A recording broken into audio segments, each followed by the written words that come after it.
Thailand থেকে আপনার জন্য একটা আপেল আল্লাহ পাক বরাদ্দ করে রেখেছেন। এখন থাইল্যান্ডের বাগানে যখন আপেলের বাগানে যখন আপেল ছিঁড়তে গেছে যারা, আপেলটা ধরে ধরে বলতেছে, আহারে আপেলটা কত সুন্দর, একটা কামড় দেই। আল্লাহ পাক তখন তাকে বলছে, হে বান্দা, ওইটা তোর জন্য বরাদ্দ নয়, এটা ডোমকল নতুন পাড়ার আব্দুর রহমানের জন্য বরাদ্দ, খবরদার আপেলে কামড় দিবি না।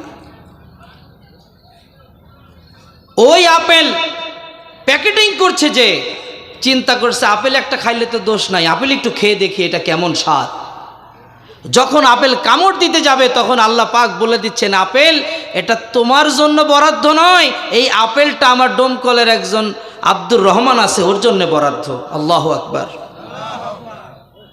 ঠিক এমনি করে বর্ডার পার হয়ে যখন ইন্ডিয়ায় আসছে, কলকাতা আসছে, কলকাতায় এসে আপেলটাকে ভালো করে ধুয়ে মুছে পরিষ্কার করে রাখতে হবে।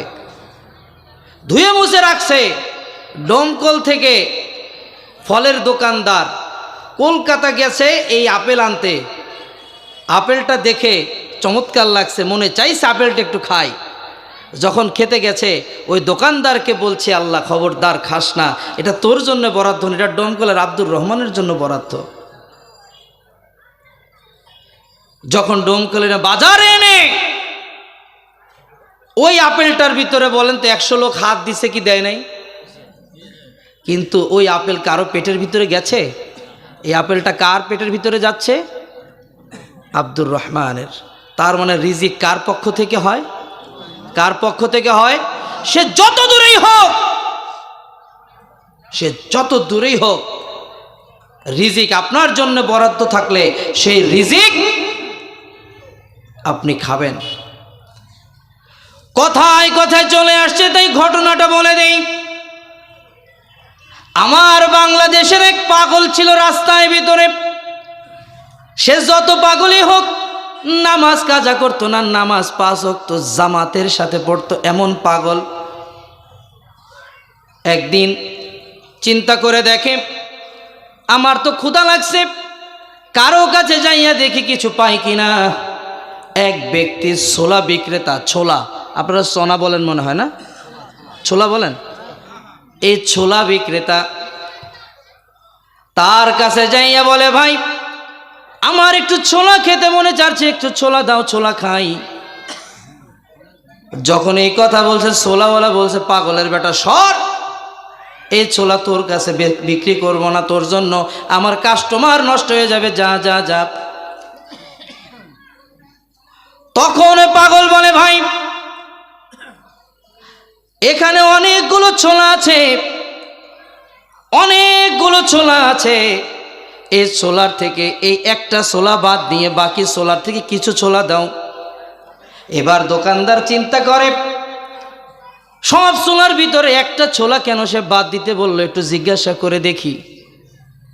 এবার পাগল উত্তর দেয়, এই ছোলাটা আমার রিজিকের জন্য বরাদ্দ নয়, এই একটা ছোলা এটা পাকিস্তানের একটা মোরগের রিজিকের ভিতরে আছে। কথা বুঝছেন? একটা আধ্যাত্মিক কথা বলে ফেললো না? এই ছোলাটা কার? পাকিস্তানের একটা মোরগের রিজিক। এখন বাকিরা চিন্তা করছে, পাগলে কয় কি, ওই ছোলা আমি খাবো। এবার ওই ছোলাটা দোকানদার নিজেই খেয়ে ফেলছে। ভাইজান আমার কথা বুঝতে কি কষ্ট হচ্ছে আপনাদের? ওই একটা ছোলা কে খেলো? দোকানদার খেয়ে ফেলছে। পাগল তখন বলছে, পাগল হাসতেছে আর বলতেছে, আহারে আমি যা বলছি এটাই ঠিক। এই কথা বলে সে পাগল হাঁটা শুরু করছে, চলে গেছে। ওই দোকানদার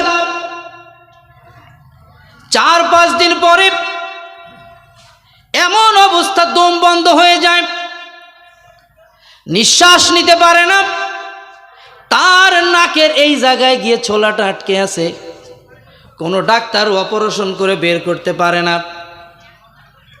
সংক্ষিপ্ত করে বলছি ভাই, আমার এটা বলার উদ্দেশ্য শুধুমাত্র কেনই মাহফিলে এসেছেন এটা বোঝানোর জন্যে। নাকের ভিতরে যখন আটকে আছে ডাক্তার বলে এটা তো কোনোভাবে আনতে পারছি না, যদি অপারেশন করতে হয় নাকের উপর থেকে আপনার কাটা লাগবে, তারপরে বের করা যাবে, অন্যথায় যাবে না। এবার দোকানদার বলে না এইভাবে অপারেশন করব না, বহুত কিছু দিয়ে হাঁচি দেওয়ার চেষ্টা করেছে, বমি করার চেষ্টা করেছে, কিন্তু ওই ছোলা ওইখান দিয়ে বের হয় না, বের হয় না। এবার পাগল রে খুঁজে দোকানদার, পাগল গেল কই, পাগল গেল কই, পাগল রে খুঁজে এনে বহুত কষ্টে পাওয়ার পরে সংক্ষেপ করে বলছি, পাগল রে খুঁজে এনে বলে ভাই তুই তো পাগল, তোর কাছে কি জিজ্ঞাসা করব, কি বললে কি বলবি আল্লাহই জানে। বাইরে একটা ছোলা আমার নাকের ভিতরে আটকে আছে, কি করা যায় বলতো দেখি। বলে আমি তো জানি না, তবে আমি বলেছিলাম এই ছোলাটা পাকিস্তানের একটা মোরগ খাবে। এই কথা বলার পরে এবার চিন্তা করছে বড় কোনো হুজুরের কাছে যাই, দেখি তদবির নেওয়ার পরে কিছু কমে কিনা, বের হয় কিনা। হুজুরের কাছে যাওয়ার পরে এবার হুজুর বলে এটা আমার পক্ষে সম্ভব নয়, তবে তোমার এটার থেকে রুখসুত পাওয়ার একটা রাস্তা আমি তোমাকে দেখাই দিতে পারি। পাকিস্তানের এক আল্লাহওয়ালা আছেন, যদি তার কাছে যাও, তিনি যদি তোমাকে দোয়া করেন এবং তিনি যদি তোমাকে তোমার দিকে নেক নজর দেন, তাহলে তুমি এটা থেকে সুস্থ হবা। এবার ওই ব্যক্তি পাকিস্তানে গেছে। পাকিস্তানে যাওয়ার পরে হুজুরের কাছে গিয়ে বলে হুজুর বাংলাদেশের অমুক হুজুর আমারে পাঠাইছে আপনার কাছে, কি করা যায়? হুজুর বলে এই নাও, সামান্য একটা কাগজের টুকরা লম্বা করে দিয়েছে, বলে নাকের ভিতরে দিয়ে খোঁচা দাও, বিসমিল্লাহ বলে খোঁচাটা দিবা। বিসমিল্লাহ বলে যখন খোঁচা দিয়েছে, সাথে সাথে ওই ব্যক্তির একটা জোরে হাঁচি হয়েছে, হাঁচির দ্বারা নাক থেকে ছোলাটা বের হয়ে গেছে। নাক থেকে ছোলাটা বের হয়ে যাওয়ার পরে দেখে হুজুরের বাড়িতে যেই মোরগটা ছিল, সেই মোরগ ওই ছোলাটা খেয়েছে। সুবহানাল্লাহ। আরো পরে বলেন, আর নাহলে একসাথে রাখেন, যাওয়ার সময় সুবহানাল্লাহ বলতে বলতে বাড়িতে যায়েন, কি আর করবেন, কষ্ট যেহেতু হচ্ছে আপনাদের। ও ভাই, এটা হচ্ছে কথা, এটা কোনো কোরআন বা হাদিস নয়, এটা বোঝানো হচ্ছে ভাই আমার, যার রিজিক তার আসবেই, সেটা যত দূরেই থাকুক না কেন।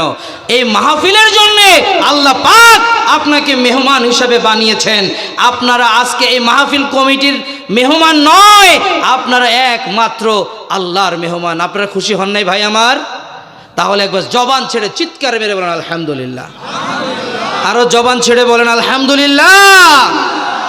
আল্লাহ পাকের দরবারে লাখো কোটি শুকর আদায় করছি। আল্লাহ পাক আমাদেরকে রাস্তার কুকুর বানাইতে পারতেন, আল্লাহ পাক আপনাকে আমাকে রাস্তার শিয়াল বানাতে পারতেন, হিংস্র প্রাণী বানাতে পারতেন, বোবা বানাতে পারতেন, কানা বানাইতে পারতেন, ল্যাংড়া বানাইতে পারতেন, হাত লুলা বানাইতে পারতেন। কিন্তু চিন্তা করে দেখেন ভাই আমার, আল্লাহ পাক আপনাকে আমাকে কত সুস্থ করে বানিয়েছেন। এই জন্য আমরা খুশি না বেজার ভাই? বারবার আলহামদুলিল্লাহ সুবহানাল্লাহ বলাচ্ছি, রাগ করছেন? কিছু করার নাই, এটা না বলালে আপনাদের মাহফিলে মন আসবে না। তো এখন অনেকের মনের ভিতরে চানাচুর ঘুরে। এই যখন আমরা আসছি, যা দেখি যে আল্লাহ দোকানপাটে সব খালি মানুষ আর মানুষ। আগামী বছর এক কাজ করবেন হুজুর, আগামী বছর দোকান থাকবে, তবে 8টা পর্যন্ত, 8টার পরে কোনো দোকান চলবে না। 8টা, কারণ ওরাও তো গরিব মানুষ, ওরাও মাহফিলের জন্য অপেক্ষায় থাকে, ওরাও অপেক্ষায় থাকে। কিন্তু যেখানে মজা সেখানেই শয়তান, কথা ঠিক কিনা? যেখানেই আনন্দ, ডিজে পার্টিতে আজ পর্যন্ত দেখছেন কেউ জুব্বা পরে গিয়ে নাচছে? পেয়েছেন ভাই? ডিজে পার্টিতে কারা যায়? যারা হাফ প্যান্ট পরা, প্যান্ট ছিঁড়া, গেঞ্জি ছিঁড়া। জিজ্ঞাসা করলে কয়েক ভাই এটা হলো স্টাইল। আমাকে আল্লাহ এমন স্টাইলের জামানে আমারে ফালাইলে আল্লাহ তুমি। আমার বাংলাদেশে একবার এই ট্যাক্সিতে উঠেছি, আমাদের লেগুনা বলে, মাইক্রো কেটে ইসের মতো বানায়, যে একসাথে অনেকগুলো বসে অটোর মতো বানায়। তো একটা ছোট ছেলে ভাড়া কাটে, ভাড়া। তা আমি ছোট ছেলেটাকে দেখতেছি যে অনেকক্ষণ ধরে ডাকতেছে, এই গুলিস্তান গুলিস্তান গুলিস্তান গুলিস্তান ডাকতেছে, সবাই উঠছে। এখন ভাড়া কাটতেছে, এ ছেলেটার প্যান্ট নিচে নেমে যাচ্ছে, উপর থেকে নিচে নেমে যাচ্ছে। তা আমি চিন্তা করলাম, ছোট বাচ্চা হলো তো ইজ্জতের একটা ব্যাপার স্যাপার আছে। আমি বললাম, এই বেটা তোর প্যান্ট তো নিচে নেমে যাচ্ছে, উঠা। গায়ে হুজুর আপনি কি করেন? আপনি প্যান্ট উঠাচ্ছেন কেন? এটা এটা হলো বর্তমান স্টাইল হুজুর। মানে প্যান্ট এমন জায়গায় পরে পেছনের দিক থেকে তাকানোর কোনো সুযোগ নেই। আপনাদের এলাকায় এগুলো নাই না? এগুলো বললে যুবক ভাইরা আবার উঠে চলে যাবে যে এতক্ষণ যাও বসছিলাম একটু, এখন হুজুরে যা শুরু করছে এখন আর থাকার কোনো সম্ভব না। তো এই জন্য ভাইরা আমার, এই দোকানপাট 8টা পর্যন্ত রাখবেন, এরপরে বলবেন দোকানদার সহ বলবেন মাহফিলে আসার জন্য। আর এটা যদি না করেন, দোকানদারের কাছ থেকে মাহফিল কর্তৃপক্ষ প্রত্যেক দোকান থেকে 500 টাকা করে নেবেন, যে তুমি দোকান দিছো 500 টাকা করে দাও। দেখবেন এই 500 টাকার ভয়ে দোকান নিয়ে বসবে না। আপনারা দয়া করে এ দোকানদার ভাই সারা জীবন দোকানদারি করতে পারবেন। আমার আফসোস লাগে এত কম মানুষের সামনে আলোচনা করতে মজা লাগে না। আমাদের অভ্যাস, কিছু মাইন্ড করবেন, আল্লাহর ওয়াস্তে কিছু মনে করবেন না। আপনারা যে কজন মানুষ এগুলো বাংলাদেশের মাহফিলের বাইরে দাঁড়ায় থাকে, স্টেজের বাইরে দাঁড়িয়ে থাকে, হাজার হাজার লক্ষ লক্ষ মানুষের সামনে কথা বলা অভ্যাস।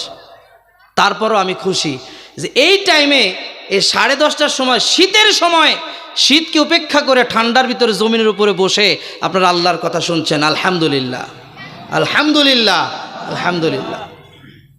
তো দোকানদার ভাইরাই, মাইকের আওয়াজ যারা যাচ্ছে, আমি আজকে বলেছিলাম এই হুজুরকে, আসাদ ভাইকে বলেছিলাম, ভাই মাহফিল উপলক্ষে আপনাদের ইন্ডিয়ায় যা হয় এটা বুঝতে পারছি। সেটা কি?